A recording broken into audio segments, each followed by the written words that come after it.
What's up, y'all? I'm Rob Simpson, Executive Director of Conversations.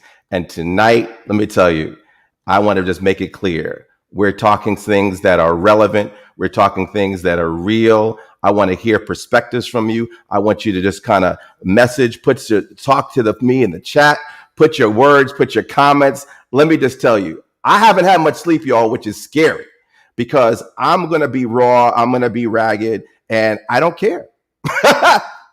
There was in that rap song, was it? I don't care. Yes, tonight I don't care. I have some things that are on my heart, on my mind. I hope you do as well. And that's why, we bring truth here to the table. Tonight, we're going to switch the things up. We're going to talk Cosby. Hello, somebody. We're going to talk Cosby. We're going to talk COVID. And we're going to talk crisis.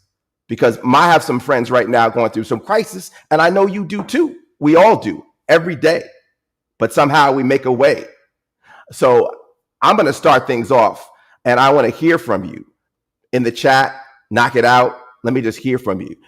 So one of the first things I want to talk about tonight, I want to talk about Cosby. I'm going to talk about Cosby. Now, I have this discussion with my brother. Now, my brother, a little older than I am. Sorry, Kenny. But you know what the real deal is? He loves him some Bill Cosby. And let's look about it. If you are Black, you growing up in the 80s, and you love some Bill Cosby. I mean, look, it's the Cosby Show. The first time that I can think of where you had Black people who played the roles of doctors and lawyers. You lived in a brownstone in Brooklyn. I mean, they were real. I mean, it was cool. Right? It was like, yes, I have some positive images that I can think of to have my kids watch. That's the Cosby Show. And we loved ourselves some Bill. We loved ourselves some Felicia Rashad. It was a beautiful thing. Ruby, I can't even remember the other guy's name with the J, but I'm talking about the only son that they had, right? I wanted to say Jerome, but I know that's not right. But it was beautiful. Cosby Show was awesome. And everybody loved Bill Cosby. But you know what? That's why my brother is giving him a pass. That's why my brother was sad to see him go to jail because of what Bill Cosby and the Cosby Show represented. And I feel it. I was there too. But let me tell you one thing. He did something that was foul. Yes.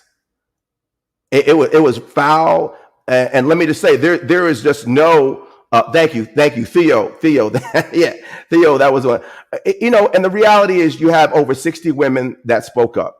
And it's hard for women to speak up when they've been sexually harassed. And this is, I had a debate with somebody about harassment. This was not harassment. This Mo, you know what he did? Oh, by the way, I should say before I go any further, I work for a law firm. I'm a partner there. And these views do not represent the views of my law firm. These views do not represent the views of the Prayze Party. These views are represented by one and only Robert Reginald Simpson, Roberto Reginaldo Simpson, no más. Okay? So what I'm saying tonight, don't hold it against anybody or anyone. But now let me get back to the Cosby Show. So we loved ourselves some Bill Cosby. But what he did was not sexual harassment. It was worse than that. He drugged women. See, I have a bottle here. He put some stuff in there, had them drink it, and knocked them out, and then screwed them. Let's be raw. That's what he did. He raped them. Now, I love Bill Cosby for what he represented for the community. He is a brilliant man. But see, I'm able to distinguish what the man did in terms of how he treated women over the course of his life and what he done for the Black community. I can make the distinction. Y'all may not be able to do that, but I can. So let me just tell you one thing. So as far as Bill Cosby goes, and all of y'all who want to know and have opinions, how many of y'all out there have actually read the decision from the Pennsylvania Supreme Court? Anybody read the decision? Well, let me kind of just lay it out for you. What happened was the prosecutor way back when brokered a deal so that so Bill Cosby would not be prosecuted by the court. That was by the prosecutor. That was it. There was a deal, a contract, an agreement. I'm not going to prosecute you, but you go ahead and testify and help this woman in this civil case. That's for money, folks. Criminal, jail, civil, money. That was the broker. And a deal was struck. So now, many years later, some prosecutor decides, screw that. I'm going to go ahead and stick it to Bill Cosby for all he did. And I understand why he would want to do that, because Cosby took advantage of many women. What he did, y'all, was disgusting. What he did was wrong and raw. Huh. All right. But now the Supreme Court said, yes, I understand. Now, the Supreme Court, when you read the decision, they didn't say, hey, this guy is a wonderful dude and he gets a pass. No, what they said is way back when the prosecutor made a deal. And as a result of making a deal, you can't decide all of a sudden you're going to throw it away and go ahead and prosecute him and put him in jail. That ain't right. Because many of you have sons and daughters, maybe some of you yourselves, struck a deal to say, I'm going to do something or not do something because you either paid me or because of the agreement. And you would really be pissed if somebody went ahead and reneged on that deal. Hello, somebody. Can I get a witness? And that's exactly what this prosecutor did. He reneged on the deal. So I don't like what Bill Cosby did. I hate it. But I understand that, yes, the legal opinion, thank you, somebody, Camille Simpson, I happen to know you, my better half. The legal opinion by the Supreme Court was correct. He's still a predator, but the prosecutor needed to uphold the agreement. You know what? That is in chapter and verse. Some of y'all can't get over that. Some of y'all just are of the view that this man needed to be in jail for the rest of his life because of what he did. I'm not disagreeing with that. But what I'm just saying, as the wonderful commenter mentioned, the court, all it did was get it right. And the man needed to be released from jail. Now, I will tell you, many of you, like my brother, I'm calling him out again, thought he never should have gone in jail in the first place because he created the Cosby Show. You were like, y'all are just foul. Let me just tell you, forget about all the women that he drugged. Forget about all the women that he raped. I'm just going to give Bill Cosby a pass. Forget about the 60 women and all the families that's 60 women that we know about. Hello, somebody. But forget about all of them. I'm just going to give him a pass because he created the Cosby Show. He has a doctor of education, that he's been a major inspiration to many of you and to our children and to me. Positive thing growing up. But you can't give someone a pass just because of that. That's kind of crazy. All right. So let me know what you thought. You think you should get a pass? Type it in the chat if you think so. Let me know. So I also want to talk a little bit about this issue of Cosby and Camille Cosby. Let me just tell you one thing. Many of you thought that Camille Cosby should just leave her husband. That Camille Cosby should walk away. And some of you are holding it against her for staying with him because of what he did. Now, I will just say, those in glass houses should not throw any stones. And yes, you don't get a pass just because you created good entertainment. Yes, love, you are so right about it. You don't get a pass for you. But now, speaking of love, Camille Cosby loves her husband. And I will tell you, I admire that. It should, through the thick and thin, through the thick and thin, she's just sticking by her man. And how are you going to be mad at that? y'all are hating on her for love. And I will tell you, what she and Bill have is very special. The man obviously had a problem. Many of us have problems. Hello, problem. But please appreciate the depth of the love of that relationship. It's a beautiful thing because, again, I could separate that. And I applaud Camille for her decision. Whether you choose to stand by your man or your woman, that's up to you. But she did, and you got to respect. You got to respect and appreciate the decision that she made. That is, I could go into another discussion about decisions, but we're going to talk about decisions in basketball because right now we're going through the NBA playoffs. But I'm going to hold off on that, and we come back for a little sports review. We have a couple of pros on here. What is a comment? And let's see if she stays now that he's out. Sticking by him when you think he will die in prison. That's another thing. Oh my goodness. Now that's getting a little raw. So your thought is she's sticking by her man because she thought she was going to die and everything will be fine and she's just living her life. Now that he's out, let's see if she stays by her. So what do you think? You texted it. What's your thought there, Camille? What's your thought? Is she going to stay by her man, or you're just trying to be provocative and throwing out there? What about you? I am Kim Pratt. Is Camille going to stay by her? And what is your prediction as to what Camille Cosby is going to do? But I'm gonna change it up a little bit. I'm going to talk for a moment, not about Cosby, but I want to talk about COVID. COVID, some of y'all, because your freedom, not wearing those masks anymore. And I will tell you, it is liberating. We've been cooped up for over a year and a half, locked up, shut down, shut out. Many of y'all lost jobs, lost family members. And there's something that I will tell you, I just don't understand. I'm going to tell you, this is my opinion, all right?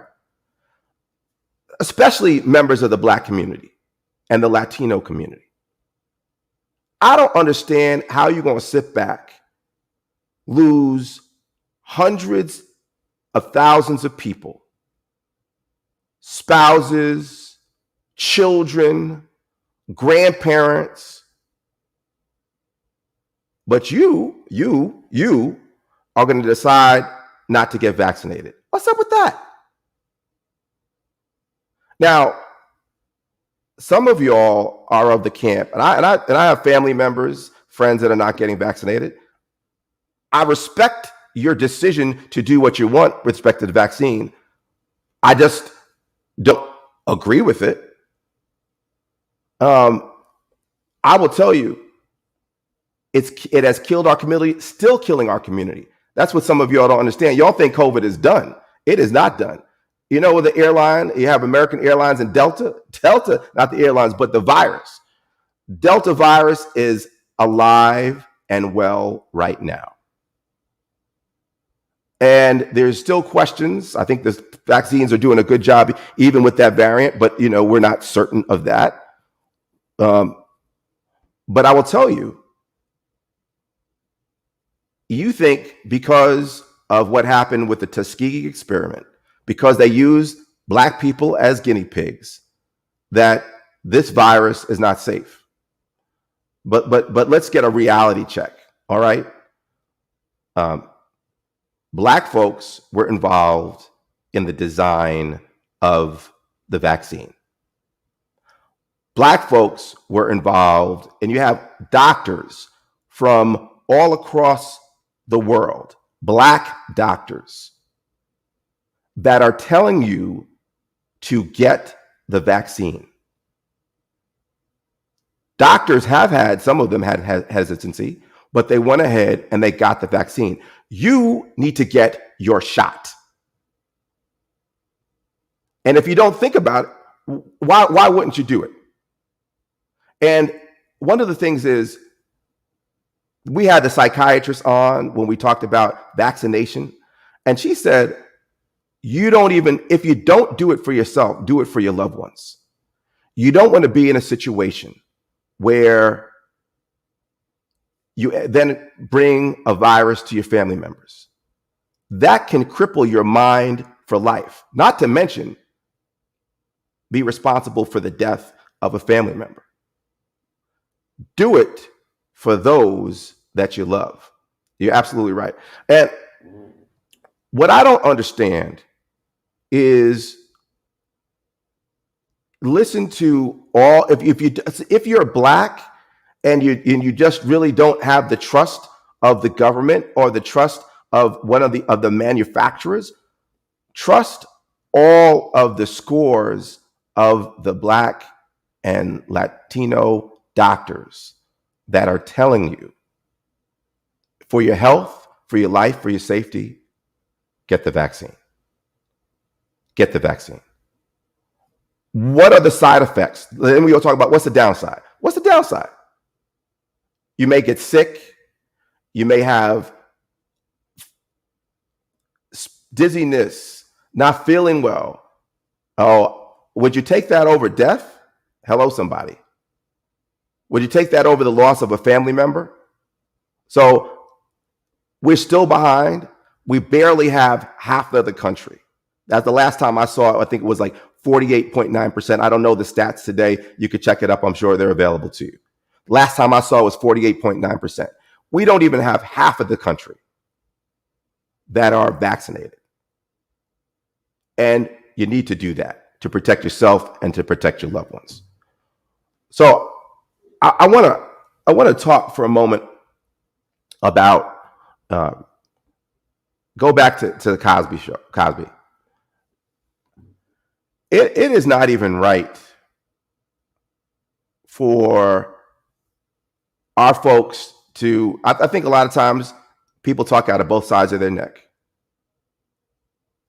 They want justice for women. You want to stand up for women's rights.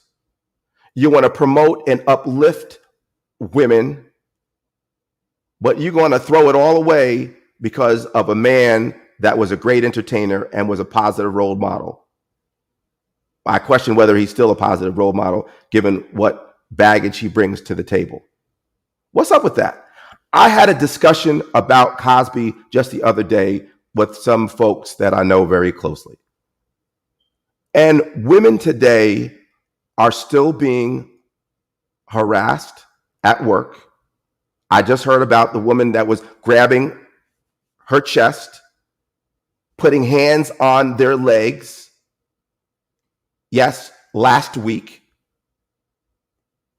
That's the other challenge. You know, now that things are opening up and people are going back to work, going back to lunches and going back to dinners, some guys think they just can do whatever the hell they want to do. And that's just not right. So when you talk about your support and your love for women, be consistent. Because if you feel that way, if you're truly genuine about that, be consistent and call foul, foul, no matter who you are. Oh, and even though someone who believes in positive things with the Cosby Show says he's not a positive role model, he's a predator. That's bringing truth to the table. That's who Bill Cosby is. He's a predator. But I will say one thing though. For those who are, no, I'll throw this out. For those who are on the flip side, for those who are haters of Cosby, you still watching this show? Are your children still watching his show? Because that's still really the I can't think of. I know they tried with some modern day shows right now, but really nothing as good as the Cosby Show, Raw, and the role model. I'm sorry, that's just a fact. Those are the facts of life. Is it, the question I have for you, is it inconsistent to despise the man, hate what he's done, call him a predator, but yet you watch his show or you have your children watch his show? What you think? Is that inconsistent? I don't know. That's a question you have to answer. So we've talked a little bit about Cosby. We've talked about COVID, but I'm going to talk about the last C, and that's crisis. And I will share something very deep with you. I had a very dear friend who lost his son. And this man, I'm going to tell you, he's an MOG, man of God. I'm talking about the Father. And I don't know about you, but I've also gone through major tragedy in the span of 3 years, losing my brother, my mother, and my dearest uncle. And sometimes you say, my God, how am I going to make it through? Why do bad things happen to good people? Now, y'all may not have tuned in for a little sermon, and I'm not going to give you a sermon, but I'll give you a sermonette. All right, here's the deal. When you are faced with the worst tragedies, the worst crisis in your life, when you're going through something that's really hell, that's when God says, what are you made of? Are you going to all of a sudden turn into a different person because of tragedy? That you love life, that you prayed every day, that everything was going fine, and that you were giving glory to God and honoring him? And then all of a sudden your world turns around and you forget about him, you curse him, you throw him to the pit?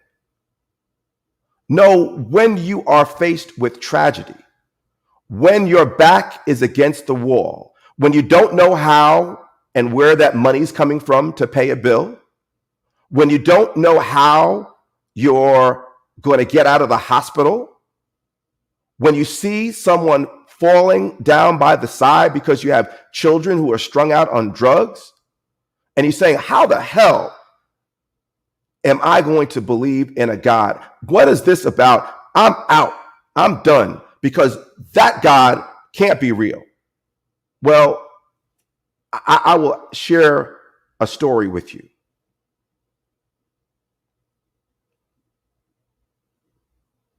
When I lost my brother, he was killed in a car accident when he was 33 years old.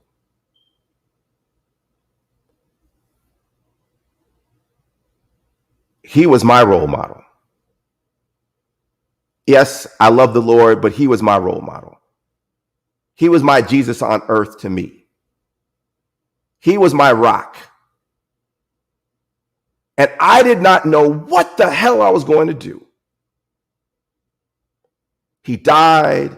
He left 2 children behind and a wife.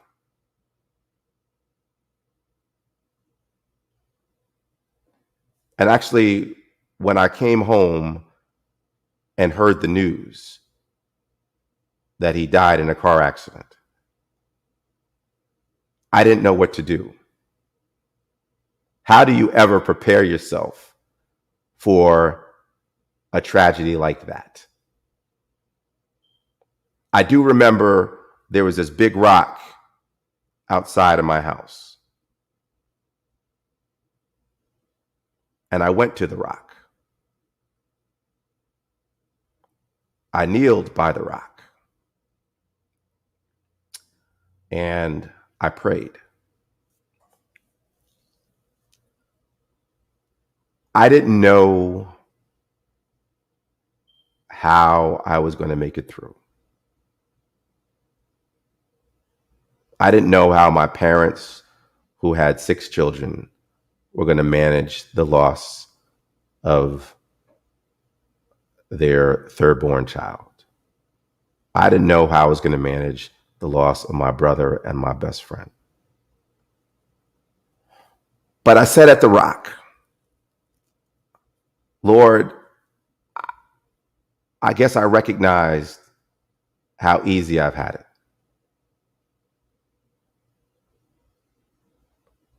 This was my true test. This was my barrier. This was my, what are you going to do, Rob? Which way are you going to go? And my brother taught me so much.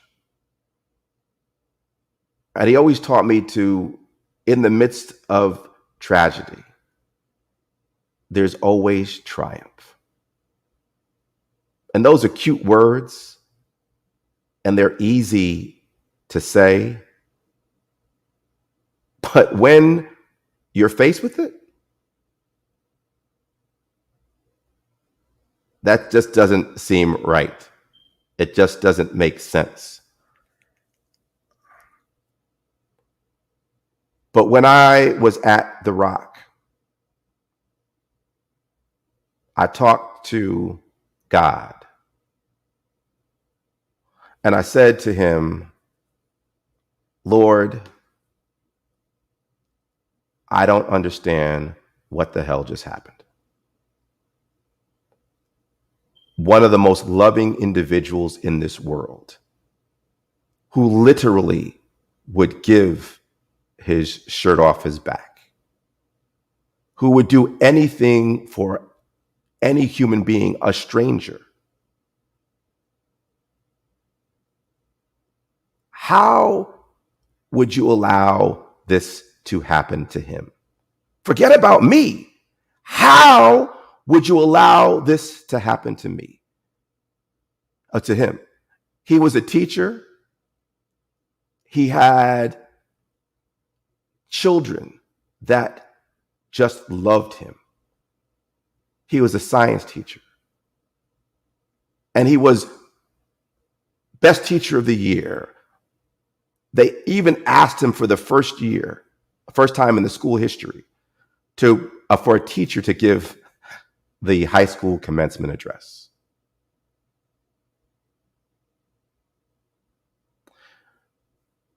How could you do it, Lord? How could you do it?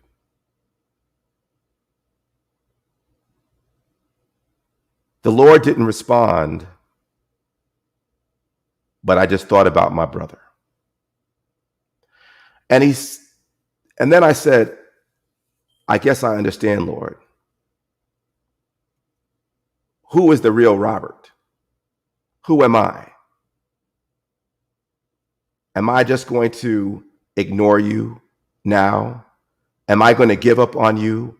If I'm going to give up on life simply because I lost my best friend, my brother? Or is this going to be the turning point where I say, man up, sucker. Man up, Bobby.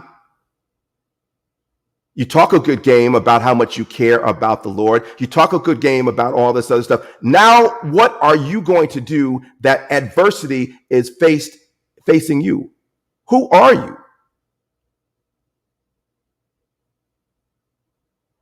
So as I'm at the Rock, I say to the Lord, I say, you know what? You know what? All right.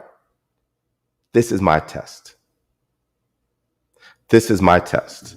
And I'm going to make a decision right now to continue to stay positive, to continue to share love with other people, to make sure that my brother's life is continued to live through me, that what he's taught me, I can then share with others. Don't be a punk, Robert. Don't give up because now it's your turn that something devastating has happened to you. But use this to turn things around and uplift someone else. I did. Was it easy? Hell no. Hell no. And for a period of time, my only mission was to make sure everyone else was okay. It wasn't my time to mourn because I had to be strong for everyone. That was my mission. That was my place at that point in time. But for all of you who go through something like that, please take time to mourn. I did eventually. He was buried in Atlanta. Some of you may know Piedmont Avenue. And I, one day, was visiting my nieces and my sister-in-law.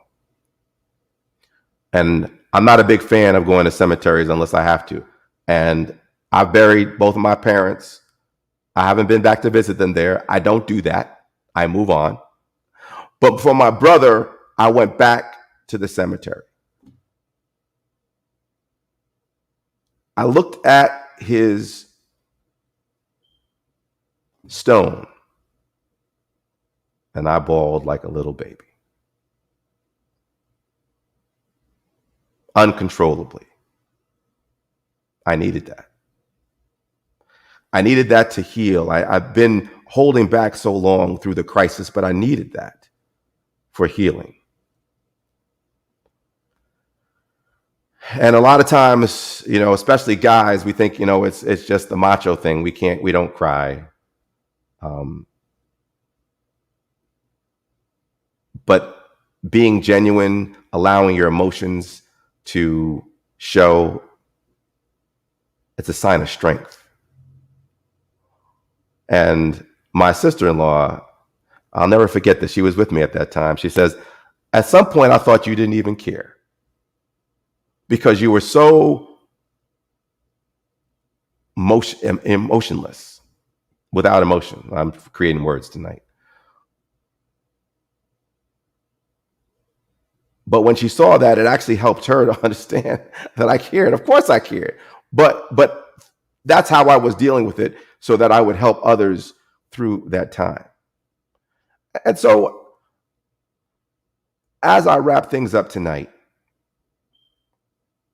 with the final C of the crisis, I just want to let you know that every day is a challenge. I will face adversity. And I just want to encourage you that when you're going through the storm, when you go through the rain, there will be a rainbow. There will be a rainbow. I promise it always comes through. Just allow yourself to keep the faith. Allow yourself to not be totally dismayed or distraught by the circumstance. But just know that God's got you. And what he wants to know is how you're going to respond through the storm, because he has that rainbow for you. Well, tonight, y'all, I just want to say I love everybody. I love y'all. And I love life. And I love the giver of life. And never, ever let anybody steal your joy. And I have one message to send to a very dear friend. There's a young lady, a friend of mine, who was going through a breakup. And I just want to let you know that breaking up, as I told you, it's like in the book, when you love somebody, it's in the book of It Just Sucks. I don't sugarcoat, it just sucks. But just know there's not anybody that I know of that hasn't been there through a breakup. I know that doesn't make you feel good, but I just want to let you know that there's a rainbow for you at the other end. You will make it through the storm. And you will be all right. Have a good night, y'all.